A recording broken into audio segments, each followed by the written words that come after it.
Sayra is an associate professor, actually in the Department of Surgery at the University of Western Ontario. And so I learned Sayra's very unique background, which was training first in engineering in Columbia, but then pursuing a PhD in mechanical engineering at the University of British Columbia.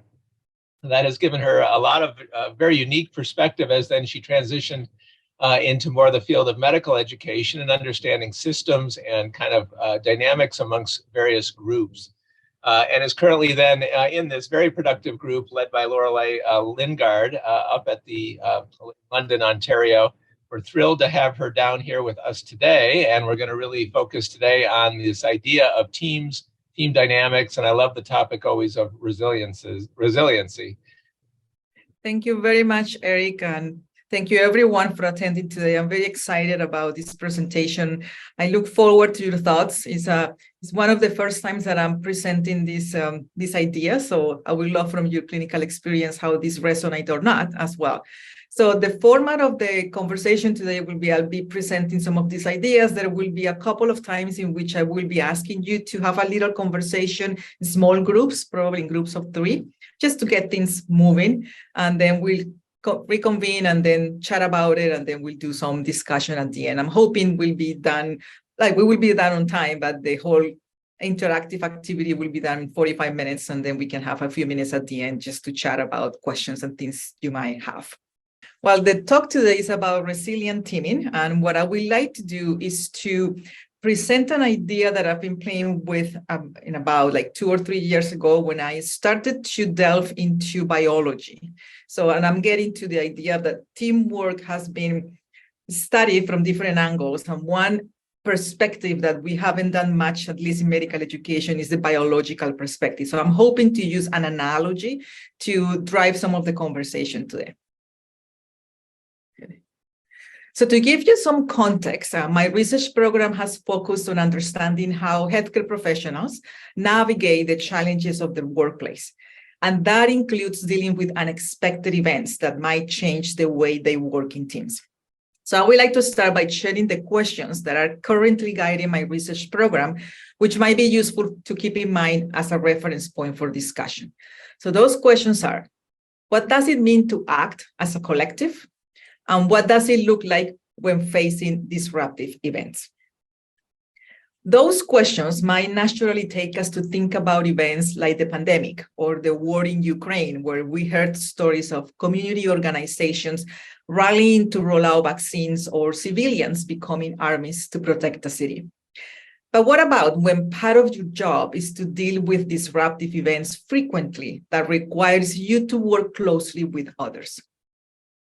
Like extracting a barricaded person or rescuing a soldier that has been injured in combat, or navigating financial market crashes, or coordinating care for a severely stabbed patient that needs to be transported to a major trauma center.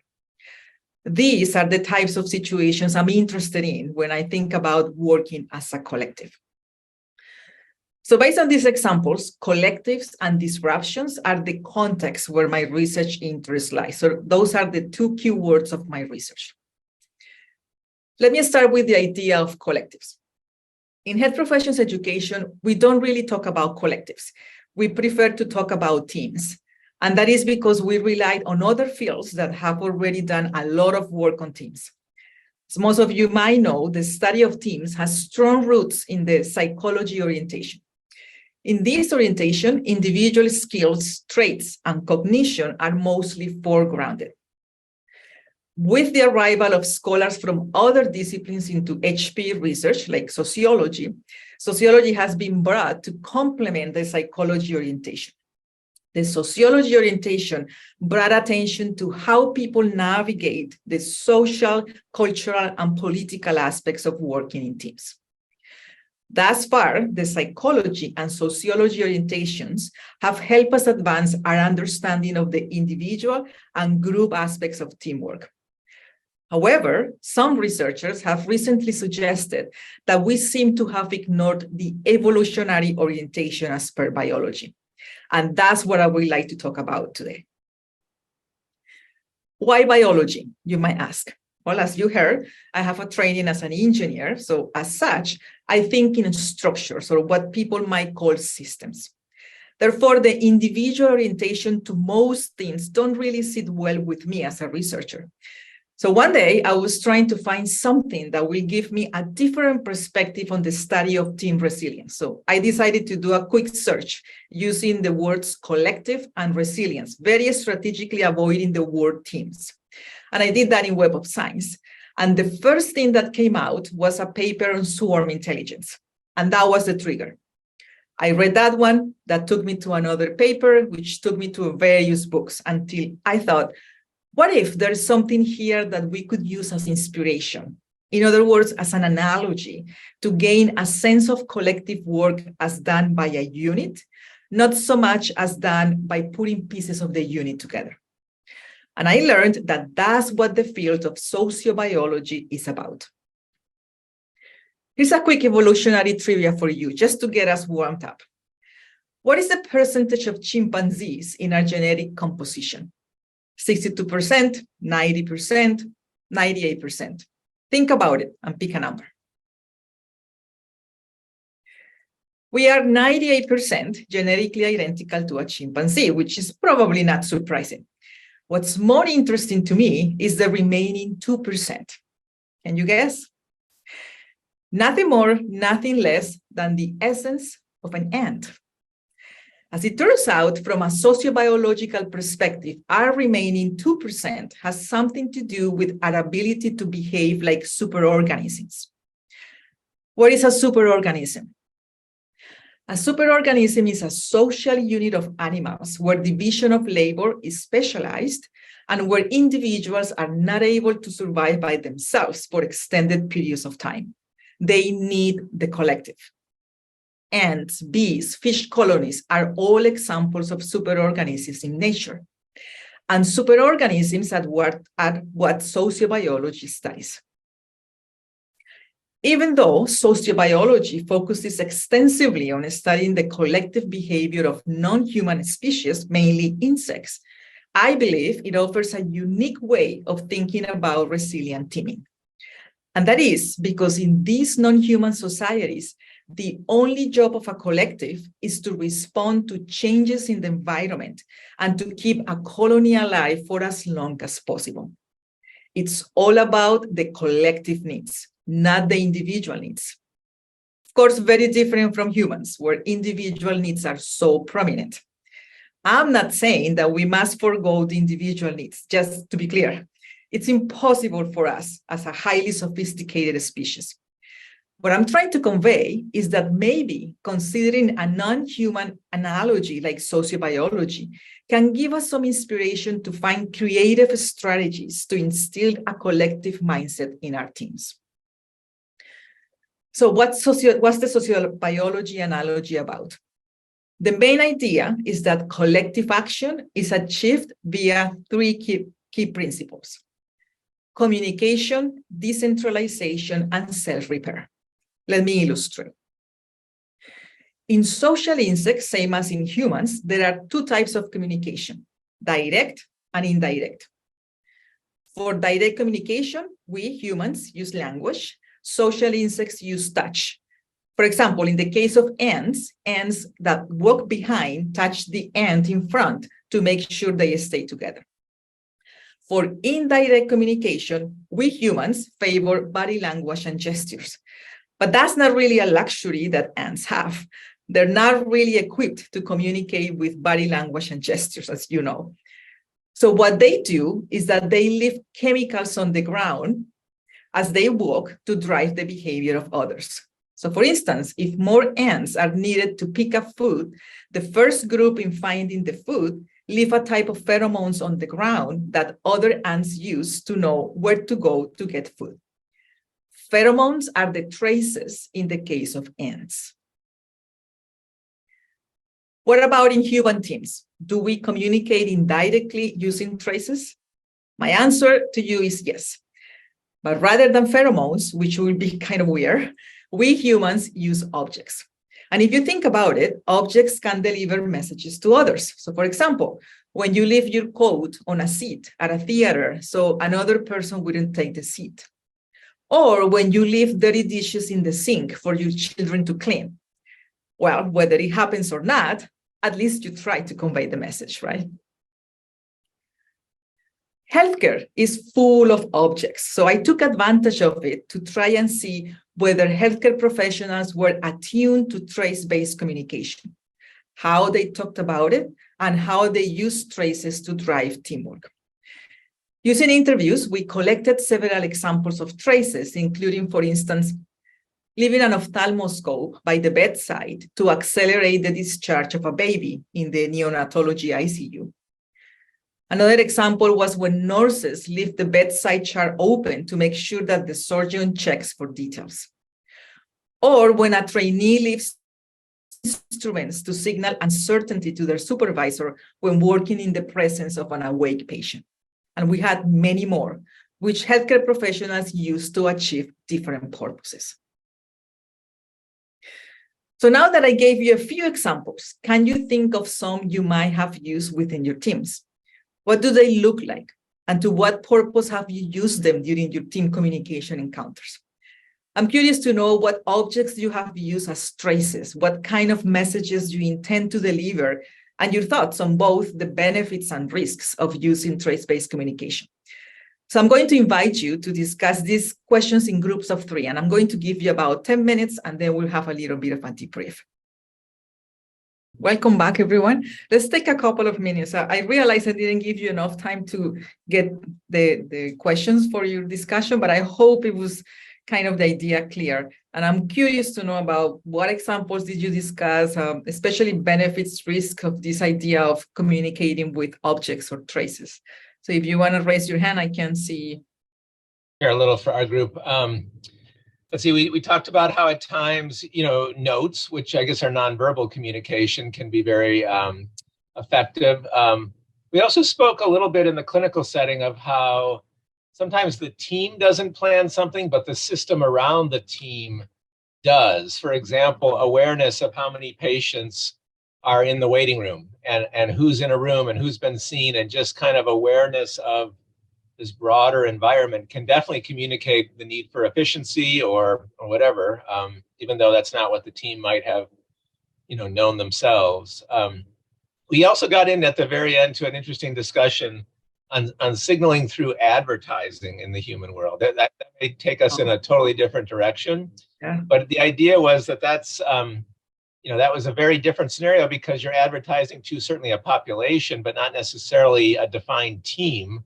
And yet that can signal certainly use and uptake in a capitalistic way. So I'll stop there. Yeah, that's great because it just shows we are inundated with things that we can use to communicate. But sometimes I feel we're not that aware until somebody brings it to the forefront. So thanks, Eric. Fernando? Yes, so I'll first disclosure is I'm a psychiatrist, so as you can see where am I going with this. So in our meetings in the morning, before the patient comes into our room with the resident and everybody else, we always make sure that we have a box of Kleenex, and the Kleenex is there not suggesting, but to your point about what is it suggesting, it's not suggesting that people necessarily have to cry, but on the other hand, if they do, we're prepared and it's okay. So it has many layers of communication that's involved in it, but a very essential part of it. Yeah, that's a brilliant example. I didn't get that an example, so I'm going to add it to the list because yes, you put it in front, you get the message however you want it. Thank you. Alex? Hello, everybody. So we got into a very niche conversation because I have a role outside of this hospital that is basically fully based on nonverbal communication. So I play drums in the Blue Man Group Boston show. The Blue Man Group do not speak.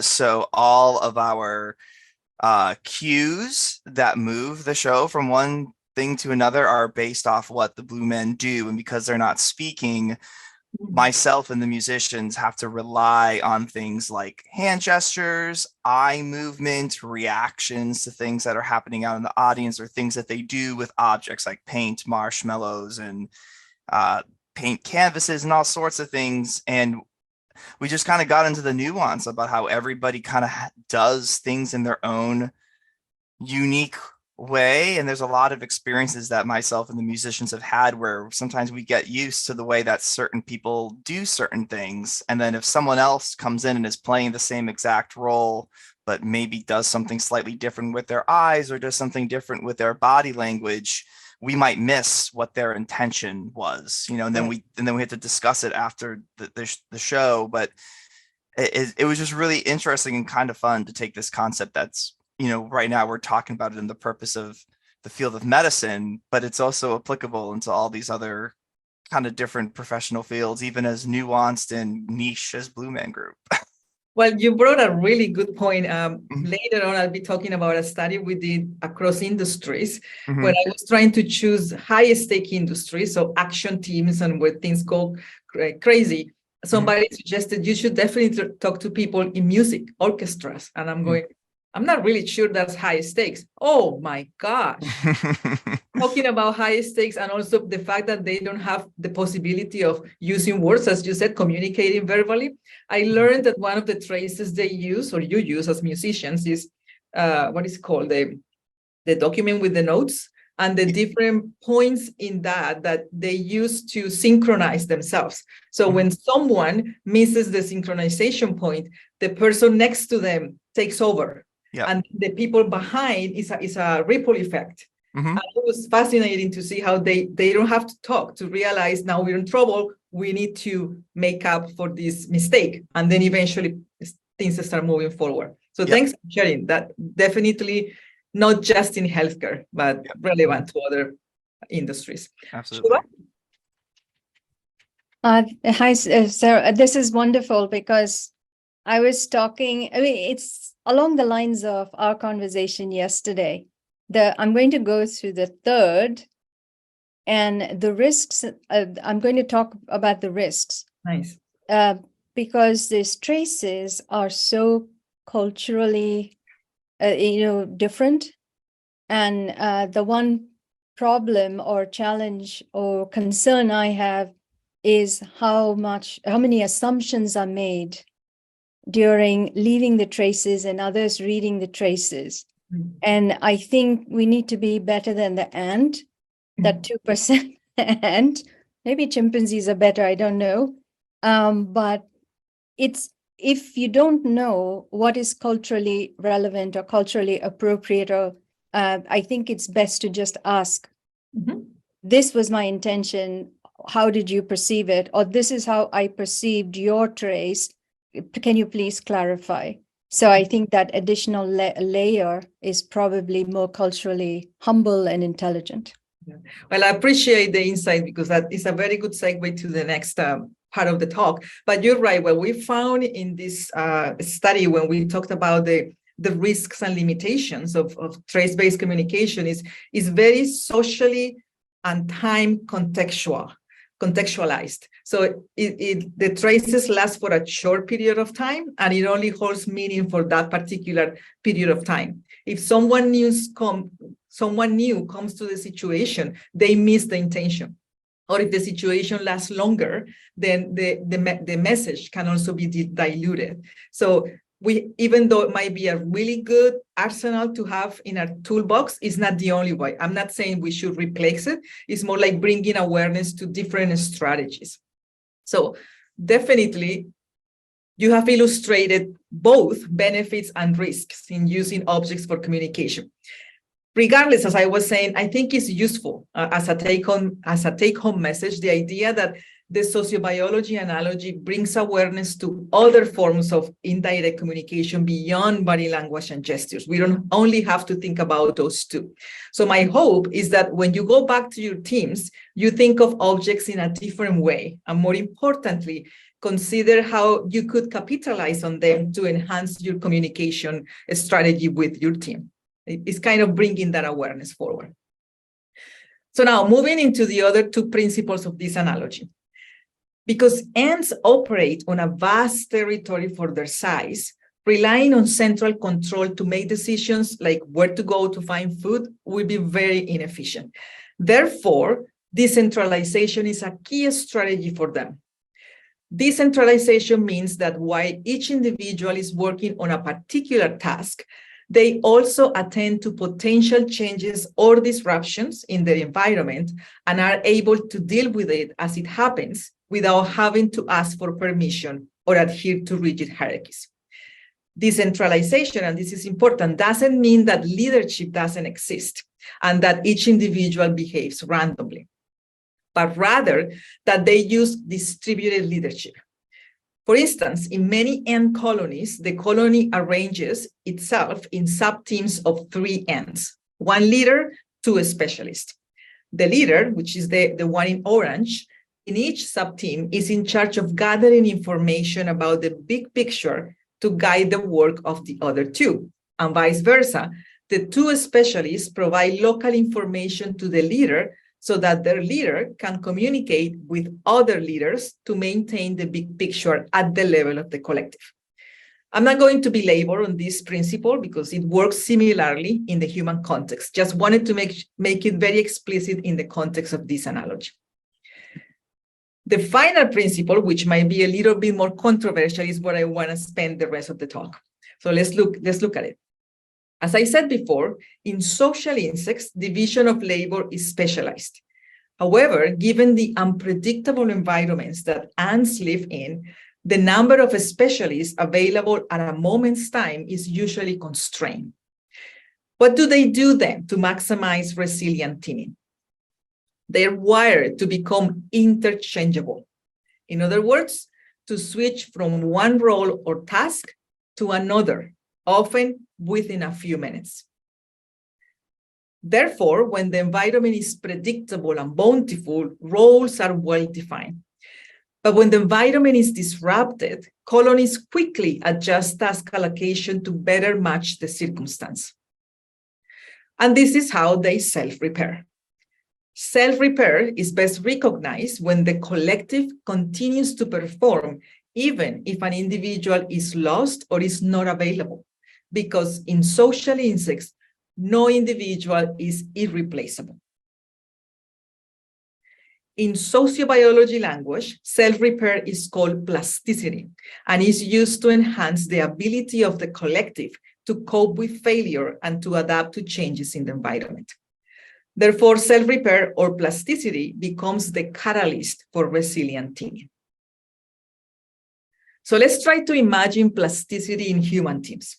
So remember, plasticity is the capacity that social insects possess to quickly switch roles or tasks as circumstances require. Have you experienced plasticity in the teams you've been part of? If yes, what do you think made it possible for those teams to embrace plasticity? And if not, what do you think are the major barriers to embracing plasticity in your teams or in healthcare in general? So again, I'm going to invite you in small groups for 10 minutes to discuss this topic. If you want to take a photo of the question so you can keep it in your arsenal for conversation, it would be great. So we'll do, this is the second interactive component, and then we'll continue. Okay, welcome everyone again back. Let's take a minute or two just for your reflections on this idea of plasticity, whether you have seen it or not in your teams. Again, if you can use the hand raise option would be great. Kelsey? I can go for our group. We sort of had definitely seen it, but what we ended up talking about was sort of the bounds that exist on it within medicine. Sort of within people being trained for very specific skills, the sort of more disruptive the situation, the more plasticity sort of could evolve, the more trust there was within the team, the sort of more plasticity could evolve. And then like the system itself sort of being a limit on plasticity in terms of like licensing, regulations, things like that. So slightly more complicated, I think, than among the ants. For sure. Definitely. There's so many layers for that makes plasticity in some ways uncomfortable, and in other ways, even if you want to do it, there's barriers to deal with as you do that. I thought, Alex, yeah. I'll give another, just a unique example in my little theater world. And in this case, we're talking about plasticity more in like a sense of who's going to step into the role of leader or kind of drive the momentum of the show, rather than necessarily like, can this person step into this specific role or step into this specific role. There are many times like in the show where something doesn't go according to plan. There's a part in the show where they're throwing paintballs and marshmallows into each other's mouth, and sometimes the paintball will explode when it hits the blue man in the mouth. And in that moment, we're kind of in what we call a no man's land, right? The show is derailed off of the script. And now we have to figure out who is gonna, like, is there enough plasticity in this team for someone to take charge and move us into the next part of the show? So whether that's the blue man kind of giving everyone a sign with his eyes and telling us all that he has enough paint in his mouth to be able to turn around and spit it onto the canvas, or is he gonna have to get up and catch another paintball? Or if he's not being clear, am I going to just jump in and do something on the drums that tells everybody we're moving on to the next part of the show? And I think that's just like an example of a team kind of going off the beaten path, and then somebody has to be able to step into that role. And there's multiple different ways that somebody in that team can jump into the role as leader or driver of the bus and bring everybody back to where we're supposed to be. Yeah, that's a great thought. And I'm going to touch into what we call enablers of plasticity. Thank you for that, Alex. So you have nicely discussed plasticity is not an easy principle to abide by. It's very different from traces. Traces, you can see it, you can create the messages. Plasticity is a little more controversial. That's why in our research, I had to go beyond healthcare to try to understand it a little bit better. And I found that in healthcare, plasticity makes sometimes people very, very uncomfortable. However, in other industries, it's no brainer. People just live and breathe plasticity all over. So knowing this, we conducted an interview study to gather stories about responding to disruption from teams in 5 high-stakes industries, as I was saying before. We had healthcare, we had emergency services like police and paramedics, military, business, and musical ensembles like orchestras, as I mentioned before. Our goal was to cross-pollinate insights. We were not interested in comparing and contrast and saying one industry is better than the other. It was more trying to see what we can learn from each other. So in doing so, we learned that for those teams that have to deal with situations where something unexpected happened and resources were not existent or were compromised, or where emotions ran high, the ability to switch roles and tasks was a big deal in managing disruption. But we also learned that in human teams, embracing plasticity requires a different mindset, as Alex was pointing it out, a mindset that values 4 things: the ability to reach each other's cues and miscues, the ability to step aside when others had the necessary skills, even if outside their scope, the ability to deviate from protocols when necessary, and the ability to foster cross-training. The stories we heard were described as part of an ecology of organizational, social, and emotional circumstances that these teams had to deal to be successful. And I'm calling this an ecology because nothing was described in isolation. Organizational issues, such as, for example, needing to deviate from protocols, but feeling the pressure to abide by protocols, were complicated by interpersonal dynamics when some team members were okay deviating and others were not, which usually led to frustration and anger. I'm sure you have experienced this somehow. So given this context, it's not surprising that for some of our participants, it was more comfortable to talk about it than for others, maybe something that you also experience in your small groups or in your practice. Which means that there are many questions that remain unanswered. For instance, one of our participants asked me, how can we train for what we cannot imagine? What will dealing with disruptions look like while working remotely, or as teams evolve to include technology as a teammate, like AI-driven electronic health records or AI in competency assessment? While these questions will require dedicated research programs, in the meantime, I'm curious about how these principles of the sociobiology analogy, such as trace-based communication and plasticity, might begin to spark your thinking about these issues. So let me wrap up just to summarize. I believe in the power of analogies because they give us a different way of looking at issues. I'm bringing the sociobiology analogy to the conversation about resilient teaming in healthcare and health professions education, because I believe it can help us think differently about how we could improve teamwork, particularly in moments of unexpected disruption. As with any other analogy, the sociobiology analogy is not intended to fit perfectly. For example, it doesn't provide us with a way to deal with power struggles among individuals, which are quite prevalent in healthcare. For that, we might need another analogy. Therefore, my key message here is twofold. Analogies are not designed to prescribe solutions. Rather, they are intended to provoke thought and spark creativity as we ourselves design the solutions our teams need. And analogies are not designed to be used singly because single analogies leave us blindsided. We should think in terms of complementary analogies. So for instance, what's not so good about the aviation analogy, which is the one we have used extensively in healthcare, that the sociobiology analogy can help us with, or vice versa? That will be an interesting conversation to engage in. My last message. Our community of health professions education has experienced a gradual expansion of disciplinary lenses. So maybe this is the time to complement our psychology and sociology perspectives with biological ones. Because as teams continue to face even more unexpected situations like pandemics, domestic terrorism, or climate disasters, I venture myself to say that the biological perspective might be the one that can offer productive lessons about resilient teaming in the face of disruption. And finally, based on all we talked about today, if there is one thing I would like you to remember from this talk, is that ends can be inspirational. Thank you, and I look forward to your thoughts.